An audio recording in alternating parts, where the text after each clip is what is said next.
सब प्रेम से बोलो। लक्ष्मी नारायण भगवान की जय। राधा कृष्ण भगवान की जय।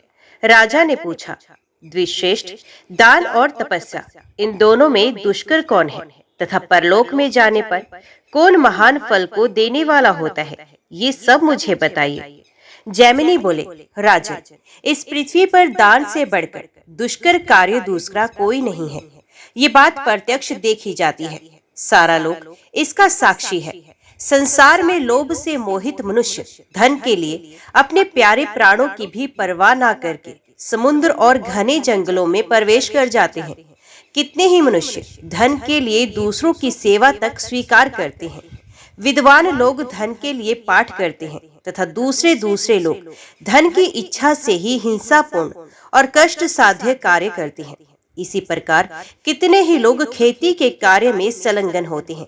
इस तरह दुख उठाकर कमाया हुआ धन प्राणों से भी अधिक प्रिय जान पड़ता है। ऐसे धन का परित्याग करना अत्यंत कठिन है। महाराज, उसमें भी जो न्याय से उपार्जित धन है, उसे यदि श्रद्धा पूर्वक विधि के अनुसार सुपात्र को दान दिया जाए तो उसका फल अनंत होता है। श्रद्धा देवी धर्म की पुत्री है। वे विश्व को पवित्र एवं अभय उद्देश्यशाली बनाने वाली है। इतना ही नहीं, वे सावित्री के समान पावन, जगत को उत्पन्न करने वाली तथा संसार सागर से उद्धार करने वाली है। आतंकवादी विद्वान श्रद्धा से ही धर्म का चिंतन करते हैं। जिनके पास किसी भी वस्तु का संग्रह नहीं है, ऐसे अंकिंचन मुनि श्रद्धालु होने के कारण ही स्वर्ग को प्राप्त हुए हैं। दान के कई प्रकार हैं, परंतु अन्न दान से बढ़कर प्राणियों को सद्गति प्रदान करने वाला दूसरा कोई दान नहीं है। इसलिए जल सहित अन्न का दान अवश्य करना चाहिए। दान के समय मधुर और पवित्र वचन बोलने की भी आवश्यकता है।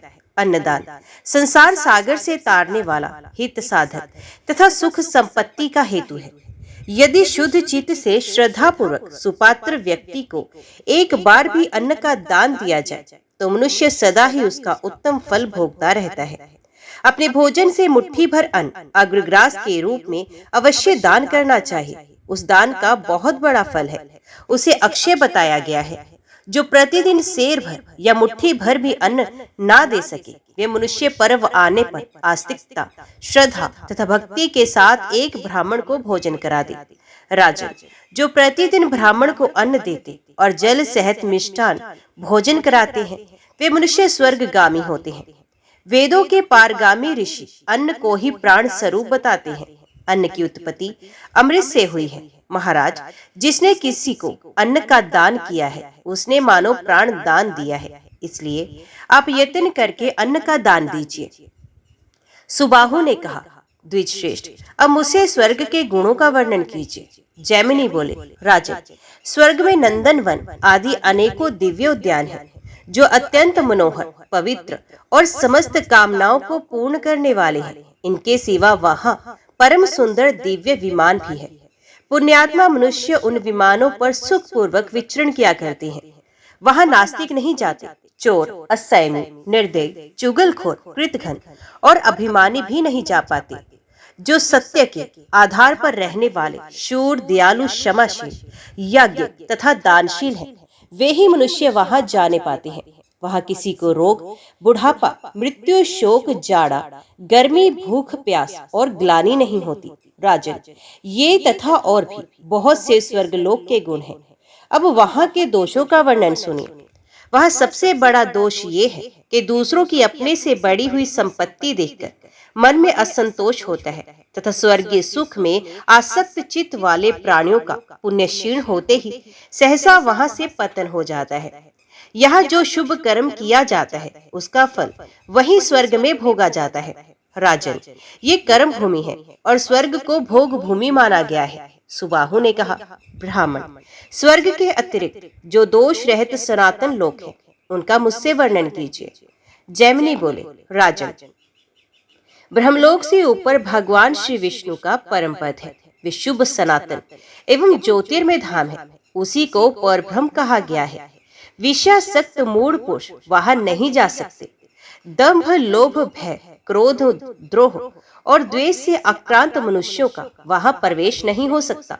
जो ममता और अहंकार से रहित, निर्द्वंद, जितेंद्रिय तथा ध्यान योग परायण है, वे साधु पुरुष ही उस धाम में प्रवेश करते हैं। सुबाहु ने कहा, महाभाग, मैं स्वर्ग में नहीं जाऊंगा, मुझे उसकी इच्छा नहीं। जिस स्वर्ग से एक दिन नीचे गिरना पड़ता है, उसकी प्राप्ति कराने वाला कर्म ही मैं नहीं करूंगा। मैं तो ध्यान योग के द्वारा देवेश्वर लक्ष्मीपति का पूजन करूंगा और दाह तथा परले से रहित विष्णु लोक में जाऊंगा। जैमिनी बोले, राजन, तुम्हारा कहना ठीक है, तुमने सबके कल्याण की बात कही है।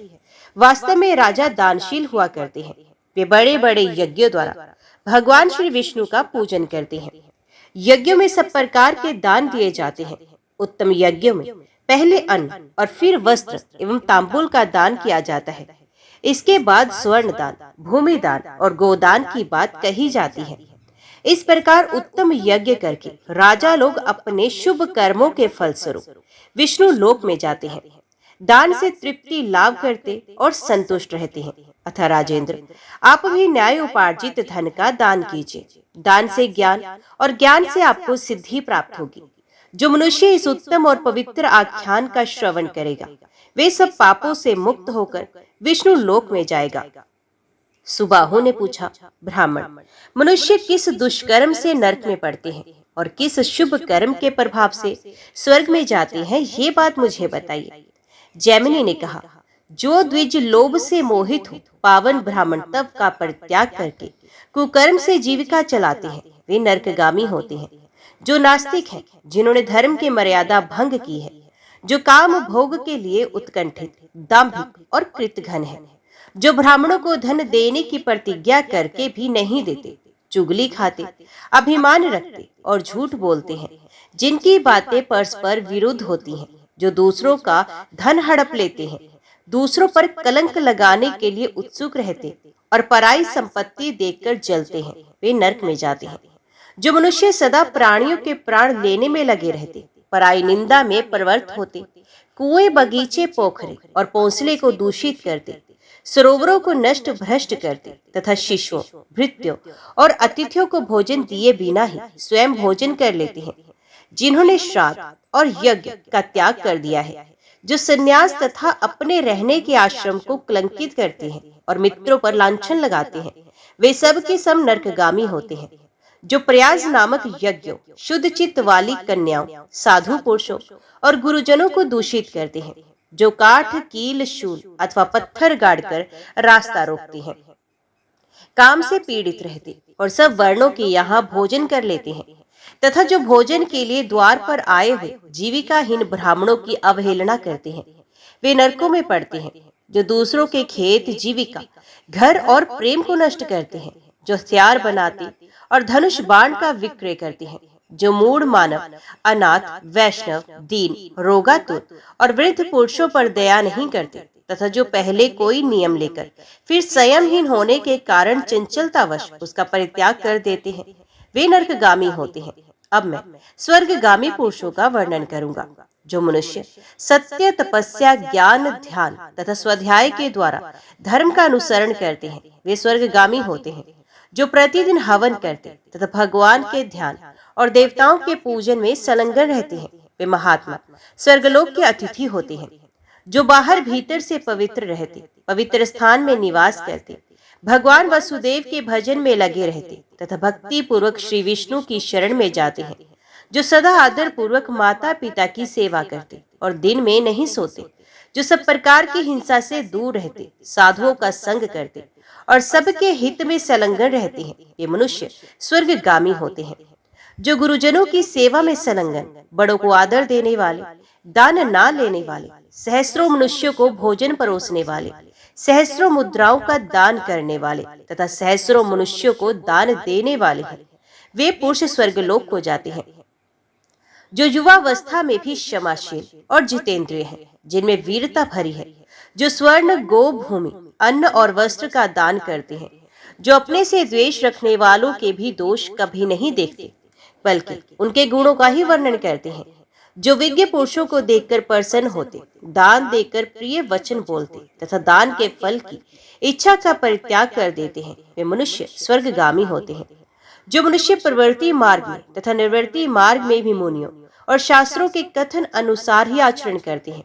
ये स्वर्गलोक के अतिथि होते हैं, जो मनुष्यों से कटु वचन बोलना नहीं जानते, जो प्रिय वचन बोलने के लिए प्रसिद्ध है, जिन्होंने बावली, कुआं, सरोवर, पोसला, धर्मशाला और बगीचे बनवाए हैं, जो मिथ्यावादियों के लिए भी सत्यपूर्ण बर्ताव करने वाले और कुटिल मनुष्यों के लिए भी सरल है। वे दयालु तथा सदाचारी मनुष्य स्वर्गलोक में जाते हैं, जो एकमात्र धर्म का अनुष्ठान करके अपने प्रत्येक दिवस को सदा सफल बनाते हैं तथा नित्य ही व्रत का पालन करते हैं, जो शत्रु और मित्र की समान भाव से सराहना करते हैं और सबको समान दृष्टि से देखते हैं, जिनका चित्त शांत है, जो अपने मन को वश में कर चुके हैं, जिन्होंने भय से डरे हुए ब्राह्मणों तथा स्त्रियों की रक्षा का नियम ले रखा है, जो गंगा, पुष्कर तीर्थ और विशेषत गया में पितरों को पिंडदान करते हैं।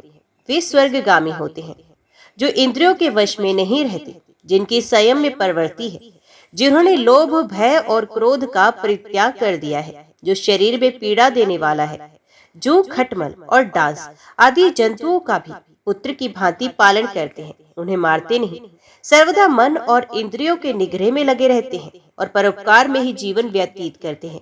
वे मनुष्य स्वर्गलोक के अतिथि होते हैं, जो विशेष विधि के अनुसार यज्ञ का अनुष्ठान करते, सब प्रकार के द्वंद्वों को सहते तथा इंद्रियों को वश में रखते हैं, जो पवित्र और सत्वगुण में स्थित रहकर मन, वाणी तथा क्रिया द्वारा भी कभी पराई स्त्रियों के साथ रमण नहीं करते, निंदित कर्मों से दूर रहते, विहित कर्मों का अनुष्ठान करते तथा आत्मा की शक्ति को जानते हैं।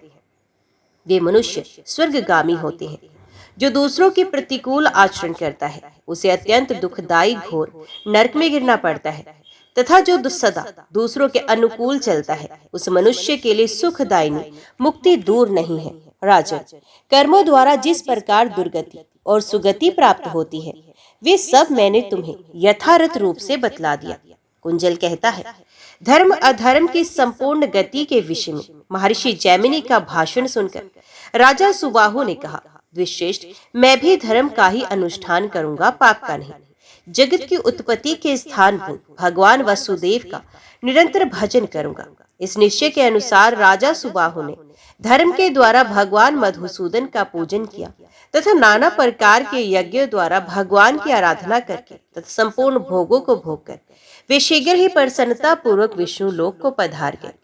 तदंतर वक्ताओं में श्रेष्ठ कुंजल ने विज्वल को परम पवित्र श्री वासुदेव धिधान स्तोत्र का उपदेश किया। इस स्तोत्र के अनुष्टुप शंत, नारद ऋषि और ओंकार देवता है। संपूर्ण पातकों के नाश तथा चतुर्वर्ग की सिद्धि के लिए इसका विनियोग है।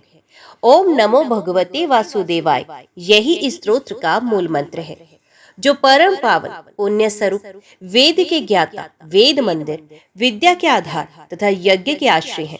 उन प्रणव स्वरूप परमात्मा को मैं नमस्कार करता हूँ, जो गायत्री साम का गान करने वाले, गीत के ज्ञाता, गीत प्रेमी तथा गंधर्व गीत का अनुभव करने वाले हैं।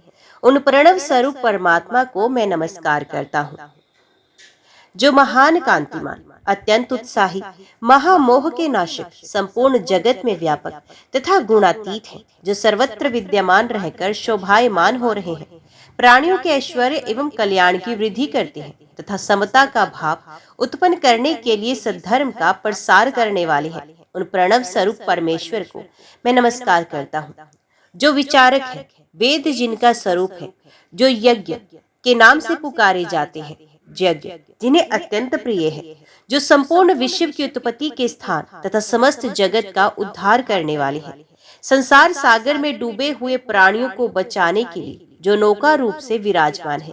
उन प्रणव स्वरूप श्री हरि को मैं प्रणाम करता हूँ, जो संपूर्ण भूतों में निवास करते हैं, नाना रूपों में प्रतीत होते हुए भी एक रूप से विराजमान है तथा जो परम धाम और मोक्ष के रूप में प्रतिष्ठित है। उन सुख स्वरूप वरदाता भगवान को मैं प्रणाम करता हूँ, जो सूक्ष्मतर, शुद्ध, निर्गुण, गुणों के नियंता और प्राकृतिक भावों से रहित है। उन वेद संज्ञक परमात्मा को नमस्कार करता हूँ, जो देवताओं और दैत्यों के वियोग से वर्जित, तुष्टियों से रहित तथा वेदों और योगियों के ध्येय है। उन ओंकार स्वरूप परमेश्वर को नमस्कार करता हूँ, व्यापक, विश्व के ज्ञाता, विज्ञान स्वरूप, परम पद रूप शिव, कल्याण में गुणों से युक्त, शांत एवं प्रणव रूप ईश्वर को मैं प्रणाम करता हूँ, जिनकी माया के प्रभाव में आकर ब्रह्मा आदि देवता और असुर भी उनके परम शुद्ध रूप को नहीं जानते तथा जो मोक्ष के द्वार है, उन परमात्मा को मैं नमस्कार करता हूँ, जो आनंद के मूल स्रोत, केवल, अद्वितीय तथा शुद्ध हंस स्वरूप है। कार्य कारण में जगत जिनका स्वरूप है, जो गुणों के नियंता तथा महान प्रभा पुंज से परिपूर्ण है, उन श्री वसुदेव को नमस्कार है, जो पंचजन्य नामक शंख और सूर्य के समान तेजस्वी सुदर्शन चक्र से विराजमान है तथा कोमयुध की गदा जिनकी शोभा बढ़ा रही है। उन भगवान श्री विष्णु की मैं सदा शरण लेता हूँ, जो उत्तम गुणों से संपन्न है, जिन्हें गुणों का कोश माना जाता है, जो चराचर जगत के आधार तथा सूर्य एवं अग्नि के समान तेजस्वी हैं। उन भगवान वासुदेव की मैं शरण लेता हूँ, जो अपने प्रकाश की किरणों से अविद्या के बादलों को छिन्न भिन्न कर देते हैं, संन्यास धर्म के प्रवर्तक हैं तथा सूर्य के समान तेज से सबसे ऊंचे लोक में प्रकाशित होते हैं। उन भगवान वासुदेव की मैं शरण ग्रहण करता हूँ, जो चंद्रमा के रूप में अमृत के भंडार है, आनंद की मात्रा से जिनकी विशेष शोभा हो रही है। देवताओं से लेकर संपूर्ण जीव जिनका आश्रय पाकर ही जीवन धारण करते हैं, उन भगवान वासुदेव की मैं शरण ग्रहण करता हूँ, जो सूर्य के रूप में सर्वत्र विराजमान रहकर पृथ्वी के रस को सोखते और पुनः नवीन रस की वृष्टि करते हैं, जो संपूर्ण प्राणियों के भीतर प्राण रूप से व्याप्त है। उन भगवान वासुदेव की मैं शरण लेता हूँ, जो महात्मा स्वरूप से सबकी उपेक्षा ज्येष्ठ है, देवताओं के भी आराध्य देव है, संपूर्ण लोकों का पालन करते हैं तथा प्रलय कालीन जल में नौका की भांति स्थित रहते हैं। उन भगवान वासुदेव की मैं शरण लेता हूँ, संपूर्ण विश्व जिनका स्वरूप है, जो स्थावर और जंगम सभी प्राणियों के भीतर निवास करते हैं, स्वाहा जिनका मुख है तथा जो देव वृंद की उत्पत्ति के कारण है। उन भगवान वासुदेव की मैं शरण ग्रहण करता हूँ, जो सब प्रकार के परम पवित्र रसों से परिपुष्ट और शांति में रूपों से युक्त है, संसार में गुणज्ञ माने जाते हैं, रत्नों के अधीश्वर है और निर्मल तेज से शोभा पाते हैं। उन भगवान वासुदेव की मैं शरण लेता हूँ, जो सर्वत्र विद्यमान, सबकी मृत्यु के हेतु, सबके आश्रय, सर्व में तथा सर्व स्वरूप है, जो इंद्रियों के बिना ही विषयों का अनुभव करते हैं। उन भगवान वासुदेव की मैं शरण ग्रहण करता हूँ, जो अपने तेजोमय स्वरूप से समस्त लोकों तथा चराचर जगत के संपूर्ण जीवों का पालन करते हैं तथा केवल ज्ञान ही जिनका स्वरूप है। उन परम शुद्ध भगवान वासुदेव की मैं शरण लेता हूँ, जो दैत्यों का अंत करने वाले, दुखनाश के मूल कारण, परम शांत, शक्तिशाली और विराट रूपधारी है, जिनको पाकर देवता भी मुक्त हो जाते हैं। उन भगवान वासुदेव की मैं शरण लेता हूँ, जो सुख स्वरूप और सुख से पूर्ण है, सबके अकारण प्रेमी है, जो देवताओं के स्वामी और ज्ञान के महासागर है, जो परम हितैषी, कल्याण स्वरूप, सत्य के आश्रय और सत्व गुणों से स्थित रूप में है। उन भगवान वासुदेव का मैं आश्रय लेता हूँ, यज्ञ और पुरुषार्थ जिनके रूप है, जो सत्य से युक्त, लक्ष्मी के पति, पुण्य स्वरूप, विज्ञान तथा संपूर्ण जगत के आश्रय है। उन भगवान वासुदेव की मैं शरण लेता हूँ, जो क्षीर सागर के बीच में शेषनाग की विशाल शैया पर शयन करते हैं तथा भगवती लक्ष्मी जिनके युगल चरणार विंदों की सेवा करती रहती हैं। उन भगवान वासुदेव की मैं शरण लेता हूँ। श्री वसुदेव के दोनों चरण कमल पुण्य से युक्त, सबका कल्याण करने वाले तथा सर्वदा अनेकों तीर्थों से सुसेवित है। मैं उन्हें प्रतिदिन प्रणाम करता हूँ। श्री वासुदेव का चरण समस्त पापों को हरने वाला है। वे लाल कमल की शोभा धारण करता है, उसके तलवे में ध्वजा और वायु के चिन्ह है। वे नुपुरों तथा मुद्रिकाओं से विभूषित है। ऐसी सुषमा से युक्त भगवान वासुदेव के चरणों को मैं प्रणाम करता हूँ। देवता, सिद्ध मुनि तथा नागराज, वासुकी आदि जिसका भक्ति पूर्वक सदा ही स्तवन करते हैं, श्री वासुदेव के उस पवित्र चरण कमल को मैं प्रतिदिन प्रणाम करता हूँ। जिनके चरणोदक स्वरूपा गंगा जी में गोते लगाने वाले प्राणी पवित्र एवं निष्पाप होकर स्वर्गलोक को जाते हैं तथा परम संतुष्ट मुनि जन उसमें अवगाहन करके मोक्ष प्राप्त करते हैं। उन भगवान वासुदेव की मैं शरण लेता हूँ। जहाँ भगवान श्री विष्णु का चरणोदक रहता है, वहाँ गंगा आदि तीर्थ सदैव मौजूद रहते हैं।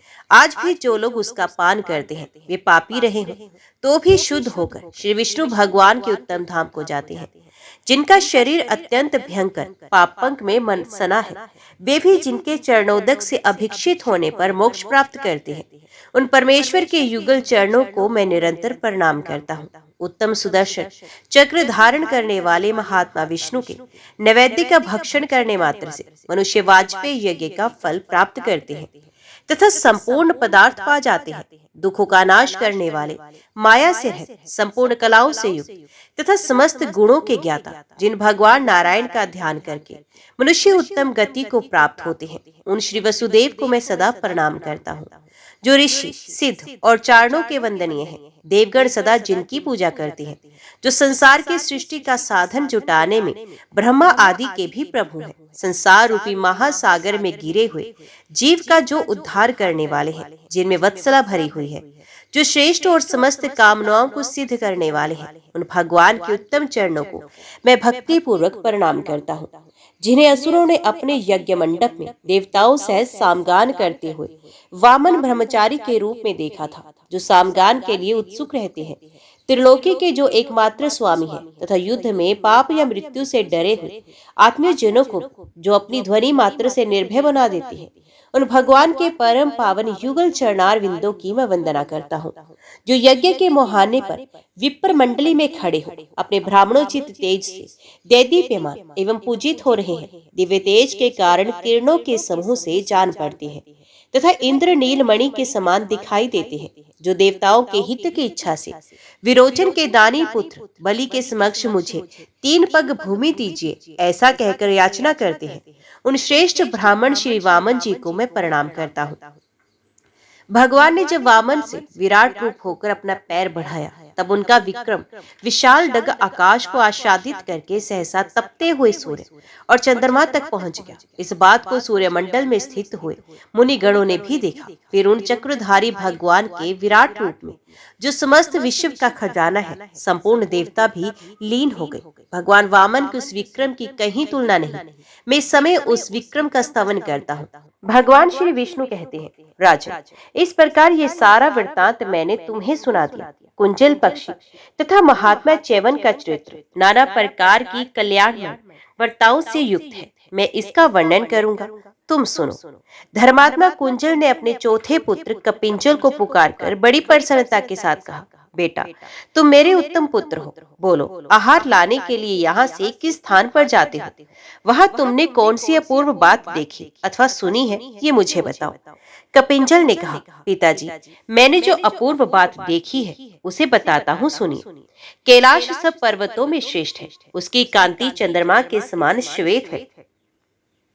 वे नाना प्रकार के धातुओं से व्याप्त है। भांति भांति के वृक्ष उसकी शोभा बढ़ाते हैं। गंगा जी का शुभ एवं पावन जल सब ओर से उस पर्वत को नहलाता रहता है। वहां से सहस्रों विख्यात नदियों का प्रादुर्भाव हुआ है। उस पर्वत शिखर पर भगवान शिव का मंदिर है, जहाँ कोटि कोटि शिवगण भरे रहते हैं। पिताजी, एक दिन मैं उसी कैलाश पर जो शंकर जी का घर है गया था। वहां मुझे एक ऐसा आश्चर्य दिखाई दिया जो पहले कभी देखने या सुनने में नहीं आया था। मैं उस अद्भुत घटना का वर्णन करता हूँ, सुनिए। गिरिराज मेरु का पवित्र शिखर महान अभ्युदय से युक्त है। वहां से हिम और दूध के समान रंग वाला गंगा नदी का प्रवाह बड़े वेग से पृथ्वी की ओर गिरता है। विस्रोत कैलाश के शिखर पर पहुंचकर सबोर फैल जाता है। उस जल से 10 योजन का लंबा चौड़ा एक भारी तालाब बन गया है। उसे गंगा हल्द कहते हैं। वे तालाब परम पवित्र और निर्मल जल से सुशोभित है। महामते, उसके सामने ही शीला के ऊपर एक कन्या बैठी थी, जिसके केश खुले थे। रूप के वैभव से उसकी बड़ी शोभा हो रही थी। वे कन्या दिव्य रूप और सब प्रकार के शुभ लक्षणों से संपन्न थी। उसने दिव्य आभूषण धारण कर रखे थे। उस स्थान पर वे बड़ी शोभा संपन्न दिखाई देती थी। पता नहीं वे गिरिराज हिमालय की कन्या पार्वती थी या समुद्र तन्या लक्ष्मी, इंद्र या यमराज की पत्नी भी ऐसी सुंदरी नहीं दिखाई देती। उसके शील, सद्भाव, गुण तथा रूप जैसे दिख पड़ते थे, वैसे अन्य दिव्यांगनाओं में भी नहीं दृष्टिगोचर होते। शीला के ऊपर बैठी हुई वे कन्या किसी भारी दुख से व्याकुल थी और फूट फूट कर रो रही थी, और कोई स्वजन संबंधी उसके पास नहीं था। नेत्रों से गिरते हुए निर्मल अश्रु बिंदु मोती के दाने जैसे चमक रहे थे। वे सब के सब गंगा जी के स्रोत में ही गिरते और सुंदर कमल पुष्प के रूप में परिणित हो जाते थे। इस प्रकार अगिनत सुंदर पुष्प गंगा जी के जल में पड़े थे और पानी के वेग के साथ बह रहे थे। पिताजी, इस प्रकार मैंने ये अपूर्व बात देखी है। आप वक्ताओं में श्रेष्ठ है। यदि इसका कारण जानते हो तो मुझ पर कृपा करके बताएं। गंगा के मुहाने पर जो सुंदर स्त्री रो रही थी, जिसके नेत्रों से गिरे हुए आंसू सुंदर कमल के फूल बन जाते थे, वे कौन थी? यदि मैं आपका प्रिय हूँ तो मुझे ये सारा वृतांत बताइए। कुंजल बोला, बेटा बता रहा हूँ, सुनो। ये देवताओं का रचा हुआ वृतांत है। इसमें महात्मा श्री विष्णु के चरित्र का वर्णन है, जो सब पापों का नाश करने वाला है। एक समय की बात है, राजा नहुष ने संग्राम में महाप्रकर्मी हुंड नामक दैत्य को मार डाला। उस दैत्य के पुत्र का नाम विहुंड था। वे भी बड़ा प्रकर्मी और तपस्वी था। उसने जब सुना कि राजा नहुष ने उसके पिता का मंत्री तथा सेना सहित वध कर दिया है, तब उसे बड़ा क्रोध हुआ और वे देवताओं का विनाश करने के लिए उद्यत होकर तपस्या करने लगा। तब से बड़े हुए उस दुष्ट दैत्य का पुरुषार्थ संपूर्ण देवताओं को विदित था। वे जानते थे कि समर भूमि में विहुंड के वेग को सहन करना अत्यंत कठिन है। उधर विहुंड के मन में त्रिलोकी का नाश कर डालने की इच्छा हुई। उसने निश्चय किया, मैं मनुष्यों और देवताओं को मारकर पिता के वैर का बदला लूंगा। इस प्रकार अत्याचार के लिए उद्यत हो देवताओं और ब्राह्मणों के लिए कंटक पूर्व उस पापी दैत्य ने उपद्रव मचाना शुरू कर दिया। समस्त प्रजा को पीड़ा देने लगा।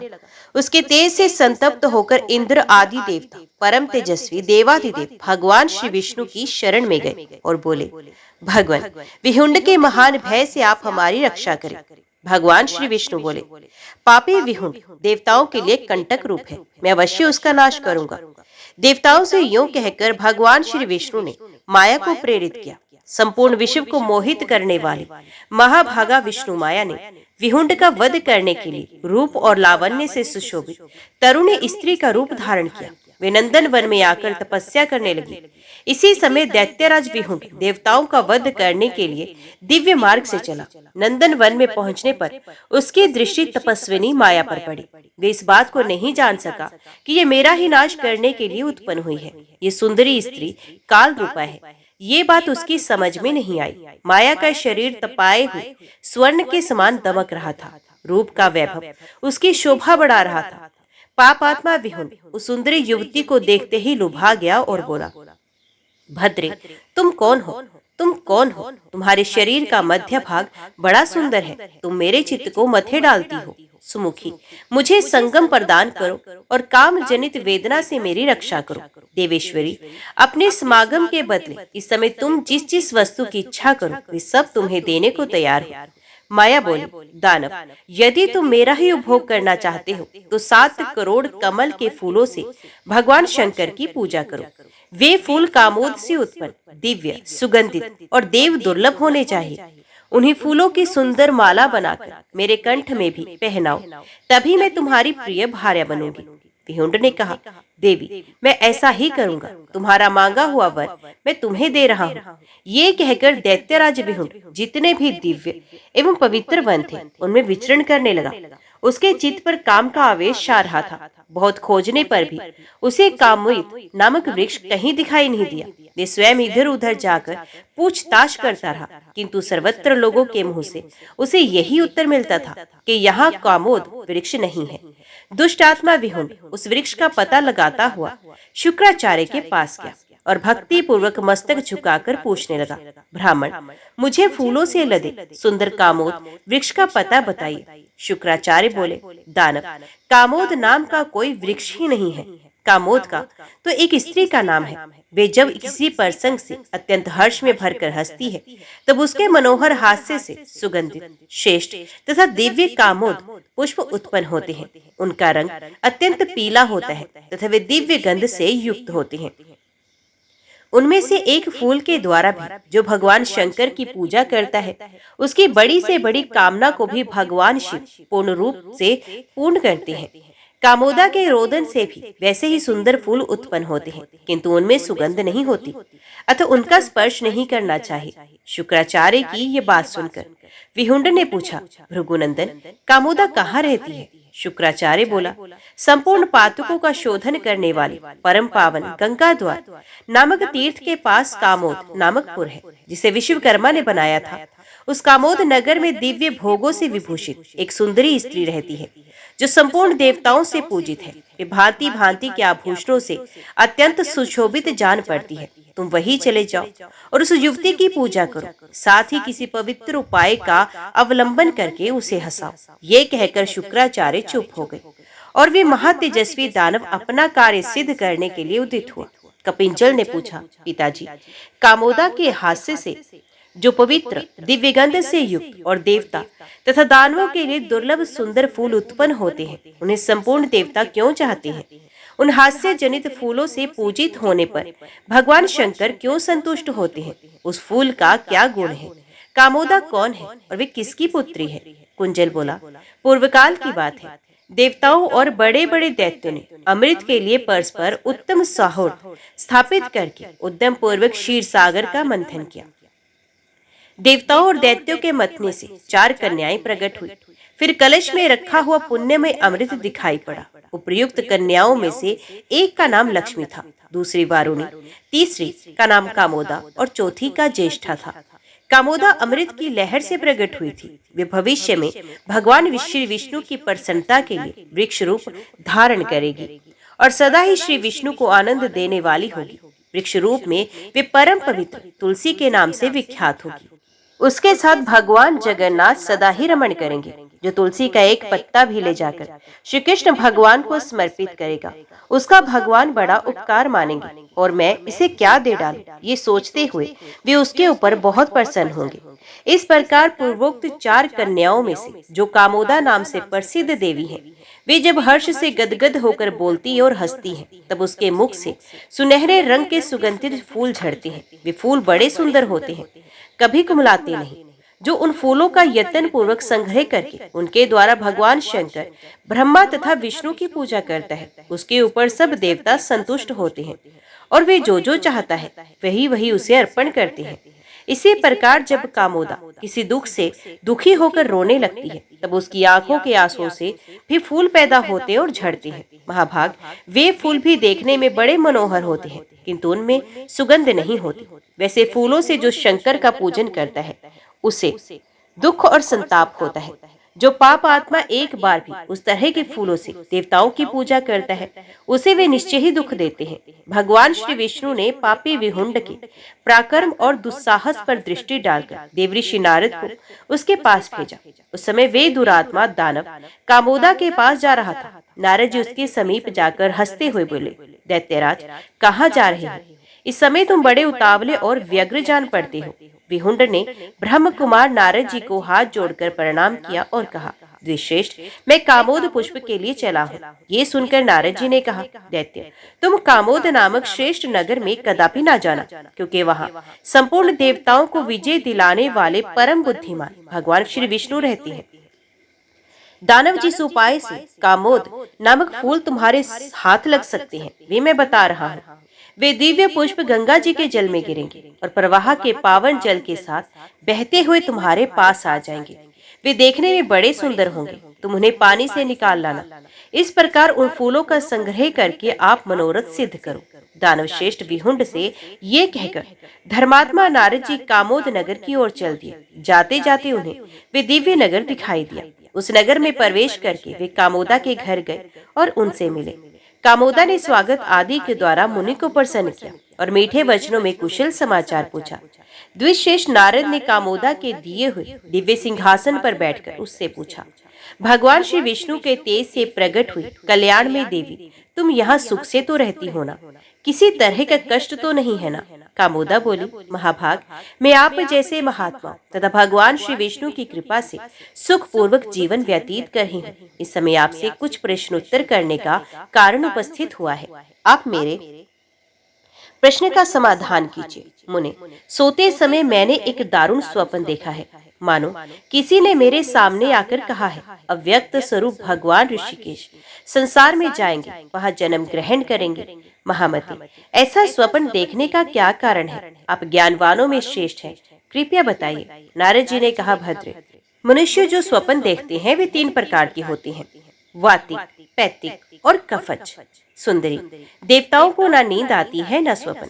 मनुष्य शुभ और अशुभ नाना प्रकार के स्वप्न देखता है। ये सभी स्वप्न कर्म से प्रेरित होकर दृष्टि पथ में आती हैं। पर्वत तथा ऊंचे नीचे नाना प्रकार के दुर्गम स्थानों का दर्शन होना वातिक स्वप्न है। अब कफाधिक्य के कारण दिखाई देने वाले स्वप्न बता रहा हूँ। जल, नदी, तालाब तथा पानी के विभिन्न स्थान, ये सब कफज स्वप्न के अंतर्गत हैं। देवी, अग्नि तथा बहुत से उत्तम स्वर्ण का जो दर्शन होता है उसे पैतिक स्वप्न समझो। अब मैं भावी भविष्य में तुरंत फल देने वाले स्वप्न का वर्णन करता हूँ। प्रातः काल जो कर्म प्रेरित शुभ या अशुभ स्वप्न दिखाई देता है विक्रमश लाभ और हानि को व्यक्त करने वाला होता है। सुंदरी, इस प्रकार मैंने तुमसे स्वप्न की अवस्थाएं बताई। भगवान श्री विष्णु के संबंध में ये बात अवश्य होने वाली है, इसी कारण तुम्हें दुस्वप्न दिखाई दिया है। कामोदा बोली, नारद जी, संपूर्ण देवता भी जिनका अंत नहीं जानते, उन्हें भी जिनके स्वरूप का ज्ञान नहीं, जिनमें संपूर्ण विश्व का लय होता है, जिन्हें विश्वात्मा कहते हैं, और सारा संसार जिनकी माया से मुग्ध हो रहा है, वे मेरे स्वामी जगदीश्वर श्री विष्णु संसार में क्यों जन्म ले रहे हैं? नारद जी ने कहा, देवी, इसका कारण सुनो। महर्षि भृगु के शाप से भगवान संसार में अवतार लेने वाले हैं। यही बात बताने के लिए उन्होंने मुझे तुम्हारे पास भेजा है, इसलिए तुम्हें दुस्वप्न का दर्शन हुआ है। बेटा, यूं कहकर नारद जी ब्रह्मलोक को चले गए। उस समय कामोदा भगवान के दुख से दुखी हो गई और गंगा जी के तट पर जल के समीप बैठकर बारंबार हाहाकार करती हुई करुण स्वर से विलाप करने लगी। वे अपने नेत्रों से जो दुख के आंसू बहाती थी वे ही गंगा जी के जल में गिरते थे। पानी में पड़ते ही वे पुण्य पद्म पुष्प के रूप में प्रकट होते और धारा के साथ बह जाते थे। दानव श्रेष्ठ विहुंड भगवान श्री विष्णु की माया से मोहित था। उसने उन फूलों को देखा, किंतु महर्षि शुक्राचार्य के बताने पर भी वे इस बात को ना जान सका कि दुख के आंसुओं से उत्पन्न फूल है। उन्हें देखकर वे असुर बड़े हर्ष में भर गया और उन सबको जल से निकाल लाया। फिर वे उन खिले हुए पद्म पुष्पों से गिरजापति की पूजा करने लगा। विष्णु की माया ने उसके मन को हर लिया था। अति विवेक शून्य होकर उस दैत्यराज ने 7 करोड़ फूलों से भगवान शिव का पूजन किया। ये देख जगन माता पार्वती को बड़ा क्रोध हुआ। उन्होंने शंकर जी से कहा, नाथ, इस दुर्बुद्धि दानव का कुकर्म तो देखिए। ये शोक से उत्पन्न फूलों द्वारा आपका पूजन कर रहा है। इससे दुख और संताप ही मिलेगा, ये सुख पाने का अधिकारी नहीं है। भगवान शिव बोले, भद्रे, तुम सच कहती हो। इस पापी ने सत्यपूर्ण उद्योग को पहले से ही छोड़ रखा है। इसकी चेतना काम से आकुल है। अतः ये दुष्ट आत्मा गंगा जी के जल में पड़े हुए शोक जनित फूलों को ग्रहण करता है तथा उनसे मेरा पूजन भी करता है। दुख और शोक से उत्पन्न ये फूल तो शोक और संताप ही देने वाले हैं। इनके द्वारा किसी का कल्याण कैसे हो सकता है? देवी, मैं तो समझता हूँ ये ध्यानहीन है, क्योंकि अब पापाचारी हो गया है। अतः तुम इसे अपने ही तेज से मार डालो। भगवान शंकर के ये वचन सुनकर भगवती पार्वती ने कहा, नाथ, मैं आपकी आज्ञा से इसका अवश्य संहार करूंगी। यूं कहकर देवी वहां गई और विहुंड के वध का उपाय सोचने लगी। वे एक महात्मा ब्राह्मण का माया में रूप बनाकर पारिजात के सुंदर फूलों से अपने स्वामी शंकर जी की पूजा करने लगी। इतने में ही उस पापी दानव ने आकर देवी की दिव्य पूजा को नष्ट कर दिया। वे दुष्ट आत्मा काल के वशीभूत हो चुका था। उसने पार्वती द्वारा पारिजात के फूलों से की हुई पूजा को मिटा दिया और स्वयं लोभवश शोक जनित पुष्पों से शंकर जी का पूजन करने लगा। उस समय उस दुष्ट के नेत्रों से आंसू की अविरल बूंदें निकलकर शिवलिंग के मस्तक पर पड़ रही थी। ये देखकर देवी ने ब्राह्मण के रूप में ही पूछा, आप कौन हैं जो शोकाकुल चित्त से भगवान शिव की पूजा कर रहे हैं? ये शोक जनित अपवित्र आंसू भगवान के मस्तक पर पड़ रहे हैं। आप ऐसा क्यों कर रहे हैं? मुझे इसका कारण बताइए। विहुंड बोला, ब्राह्मण, कुछ दिन हुए मैंने एक सुंदरी स्त्री देखी जो सब प्रकार के सौभाग्य संपदा से युक्त और समस्त शुभ लक्षणों से संपन्न थी। देखने में वे कामदेव का विशाल निकेतन जान पड़ती थी। उसके मोह से मैं संतप्त हो उठा। काम से मेरा चित्त व्याकुल हो गया।